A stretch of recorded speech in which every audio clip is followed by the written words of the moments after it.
You get up, do your morning routine, go off to work, and then come home. That's the daily routine for many Tri-States residents.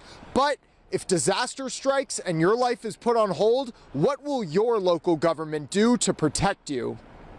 In the Midwest, specifically, there's not a lot of hazards where would evacuate a large geographical area. Well, that sounds good, but not a lot of hazards is not the same as no hazards.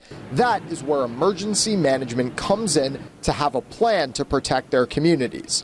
Well, kind of. Come up with an actual plan is almost impossible because it depends on the situation. A lot of times an evacuation might be more localized. In other words, we have a guide which basically spells out the framework for evacuation. But while a general guide might seem too vague, first responders are confident in their ability and organizational skills. We have an emergency operations plan that addresses responsibilities from a very high level across multiple departments in the county. Fire, ambulance, and law enforcement can all work together to protect residents throughout their areas. And while city officials provide much stability, residents themselves also play a part because when emergencies arise, they need to have a disaster plan where they've talked about it with their family of if we have to leave our house, where are we going to go if we can't return to our neighborhood. While major evacuations are incredibly unlikely, it's organization,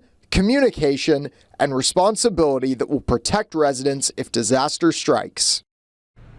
Both emergency managers I spoke with today told me that staying calm under pressure is the way that both emergency services and everyday residents can stay safe if their city comes under a disaster.